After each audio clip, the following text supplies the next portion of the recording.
Good morning. अपन पिछली कई classes में जो एक चीज पर सबसे ज्यादा जोर दे रहे हैं वो ये है, ये वाला इक्वेशन है। क्योंकि आगे जो भी हम पढ़ेंगे, चाहे इनकम इफेक्ट पढ़ेंगे, इनकम इफेक्ट, सब्स्टिट्यूशन इफेक्ट,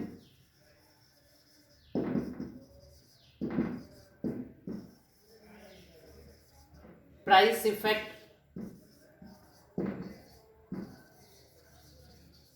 इन तीनों में ये इक्वेशन ही अपने काम आएगा। तो मैं फिर आपका ध्यान अपनी पुरानी क्लास की तरफ ले जाऊंगी।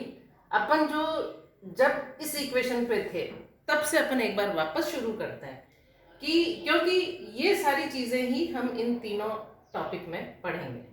तो मैंने आपको बताया था, अगर आय 10 रुपये, एक्स की कीमत 1 रुपया, वाई की कीमत 2 रुपये है, तो वो कितना एक्स, इस 10 रुपये से कितना एक्स खरीदेगा और कितना वाई खरीदेगा। अपन ने पिछली क्लासेस में यही देखा था।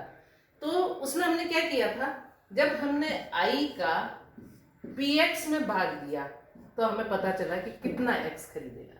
अगर वो केवल एक्स खरीदता है, इस इक्वेशन से, इस इक्वेशन को हमने दो भागों में बांट दिया, आधी ये कर दी और आधी ये कर दी। तो अगर हम ये देखते हैं कि अगर वो केवल x वस्तु ही खरीदता है तो वो कितनी खरीदेगा, 10। और अगर वो केवल y वस्तु खरीदता है तो कितनी y खरीदेगा, 5। ठीक है, ये x और y की मात्रा। इस आधार पर हमने प्राइस लाइन ड्रॉ की थी। ये चीजें ध्यान में रखना। मैं वापस आपको पीछे इसीलिए ले जा रही हूँ क्योंकि एक बार ये चीज वापस आपको क्लियर कर देती हूँ, अगले टॉपिक के पढ़ने में आपको आसानी रहेगी। तो अब मान लीजिए, वो देखिए 5 वाई खरीदता है और 10 एक्स खरीदता है। तो इस आधार पर हमने अपनी प्राइस लाइन ड्रॉ की, यानी 5 वाई और 10 एक्स। अब अगर हम ये कहते हैं कि आई में परिवर्तन होता है और पी एक्स और पी वाई वही रहता है, तो क्या स्थिति होगी। और अगर, यानी ऐसी स्थिति में जब आय में परिवर्तन होता है और price ratio P X P Y constant है, स्थिर है, कीमत अनुपात स्थिर है। कीमत अनुपात क्या है, x का y से अनुपात 1:2 है ना। तो अगर ये स्थिर रहता है और केवल i में परिवर्तन होता है तो ऐसी स्थिति में हमारा प्राइस लाइन, अब वो कितनी x खरीदेगा, 15x खरीद लेगा ना, 12, 14, 16, तो 15x खरीदेगा। और y कितना खरीदेगा, 7.5, ये 7.5। अब इन दोनों पॉइंट्स को अपन मिलाएंगे तो हमारी ये नई प्राइस लाइन आएगी। पहले आपकी प्राइस लाइन थी MN, अब आपकी प्राइस लाइन हो गई M1 N1, पैरेलल शिफ्टिंग हो गई। तो सबसे बड़ी चीज हमको समझने की ये है कि जब आई में परिवर्तन हो और px और py स्थिर रहे तो हमारी जो प्राइस लाइन है वो ऊपर की तरफ शिफ्ट हो जाती है। सिंपल है, अगर आई बढ़ गया तो ऊपर की तरफ शिफ्ट हो जाएगी, अगर आई कम हो गया तो वो नीचे की तरफ शिफ्ट हो जाएगी। 4x तो फिर 6, 6 4 10 हो गया ना, यहाँ ये हमारी इधर शिफ्ट हो जाएगी, ये आपका हो जाएगा M डैश। तो जब आई में, इससे क्या हमने निकाला रिजल्ट, जब आई में परिवर्तन हो, यानी आई में परिवर्तन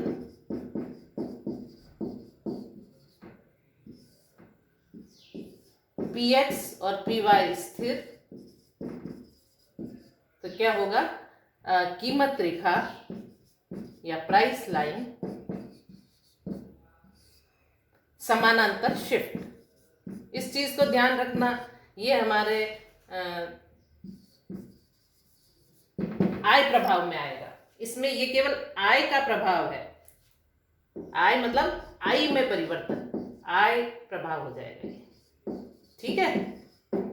एक चीज तो ये हुई। अब दूसरी चीज, हमने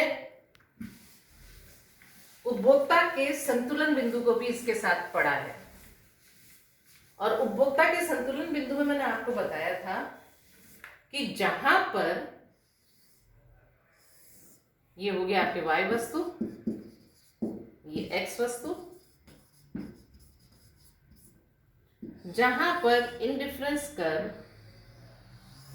कीमत रेखा को स्पर्श करेगा वो उपभोक्ता का संतुलन बिंदु होगा। और इस बिंदु पर marginal rate of substitution of x for y is equal to px upon py होगा। और यहाँ पर वो कितनी y खरीदेगा, इतनी तो x खरीद ली और इतनी y खरीदेगा। ये दो चीजें अपने को क्लियर होनी चाहिए। मैंने आपको उपभोक्ता के संतुलन में ये भी बताया था कि उपभोक्ता इस पर संतुलन पर नहीं होगा, उपभोक्ता यहाँ भी संतुलन पर नहीं होगा, उपभोक्ता केवल यहाँ पर संतुलन होगा जहाँ पर कीमत रेखा इंडिफरेंस कर कीमत रेखा को स्पर्श करेगा। अब इन चीजों को हम दोनों को, कीमत प्राइस लाइन और इंडिफरेंस कर, इन दोनों को मिलाकर अब अपने अगले टॉपिक पढ़ेंगे, ठीक है। तो मैं आपको पिछली क्लास में पढ़ा रही थी इनकम इफेक्ट, आय प्रभाव, ये निकाला है हमने इनकम इफेक्ट। इनकम इफेक्ट क्या है? इनकम इफेक्ट है, इसका अगर आप मीनिंग देखोगे, आय में परिवर्तन। जब आय में परिवर्तन से मांगी जाने वाली मात्रा में परिवर्तन हो,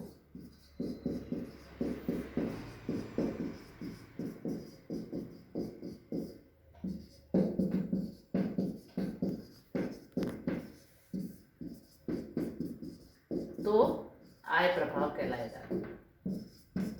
आय प्रभाव क्यों है? क्योंकि परिवर्तन किस में है? आय में परिवर्तन से मांगी जाने वाली मात्रा में जो परिवर्तन होता है वो आय प्रभाव है। ये ओरिजिनल आय प्रभाव हम कैसे निकालेंगे?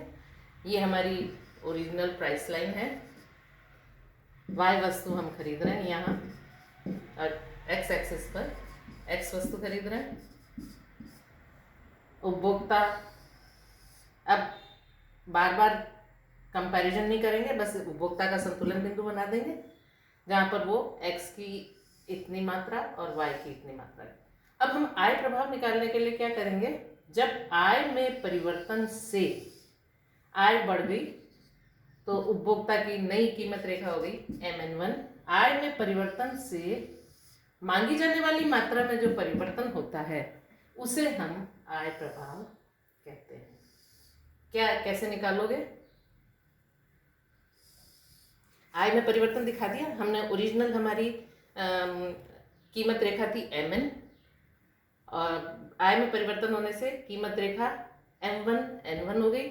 ओरिजिनली उपभोक्ता ई बिंदु पर संतुलन, पुरानी कीमत रेखा पर MN पर ई बिंदु पर संतुलन पे था और x की OX मात्रा और y की OY मात्रा खरीद रहा था। उपभोक्ता की आय में वृद्धि हो गई। आय में वृद्धि होने से नई कीमत रेखा हमारी M1 N1 हो गई, नया संतुलन बिंदु E1 हो गया और इस पर वो x की OX मात्रा और y की OY मात्रा कंज्यूम कर रहा है। तो आय प्रभाव क्या है? आय प्रभाव है E से E1। अगर संतुलन बिंदु के रूप में देखें तो E से E1 को जाना आय प्रभाव है। और वस्तुओं की मात्रा के रूप में देखें हम तो वस्तुओं की मात्रा में वृद्धि हो गई। y के संदर्भ में y1 और x के संदर्भ में x1 मात्रा में वृद्धि हो गई। तो ये हमारा आय प्रभाव कहलाता है। तो मेरा ख्याल है ये चीज़ क्लियर हो गई। हम इस हिस्से को ले रहे हैं केवल, जबकि हमारे ये दोनों स्थिर हैं। आय प्रभाव क्या है? सिंपली जब उपभोक्ता की आय में परिवर्तन होने से मांगी जाने वाली मात्रा में जो परिवर्तन होता है वो आय प्रभाव है। मांगी जाने वाली मात्रा में क्या परिवर्तन हुआ? पहले वो OX X की मात्रा खरीद रहा था, अब OX1 खरीद रहा है। इसे हम और क्लियर करें डायग्राम को वापस, तो हम ये देखेंगे कि आय प्रभाव क्या है। शुरू में उपभोक्ता की प्राइस लाइन MN थी और उसके ई बिंदु पर संतुलन में था। इंडिफरेंस कर्व ये IC1 है और ये IC2 है, ठीक है। तो शुरू में उपभोक्ता MN कीमत रेखा के ई बिंदु पर संतुलन में था और X की OX मात्रा और Y की OY मात्रा खरीद रहा था। उपभोक्ता की आय में परिवर्तन होने पर, आय में परिवर्तन हुआ है, कीमत अनुपात वही है, X और Y वस्तु की कीमत वही है। आय में परिवर्तन होने से मैंने आपको बताया था कि जो कीमत रेखा है MN वो पैरेलल शिफ्ट हो जाएगी ऊपर की तरफ, कीमत आय बढ़ गई है तो नई कीमत रेखा हो गई आपकी M1 N1 और उसके E1 बिंदु पर संतुलन पर है। तो E से E1 को जाना आय प्रभाव है, या आय प्रभाव क्या है? OX से X की मात्रा में वृद्धि होकर OX1 हो गई और Y की मात्रा में OY1 हो गई। तो ये हमारा आय प्रभाव है। आय प्रभाव केवल आय में परिवर्तन से मांगी जाने वाली मात्रा में होने वाला परिवर्तन है। तो I think it is clear. Thank you.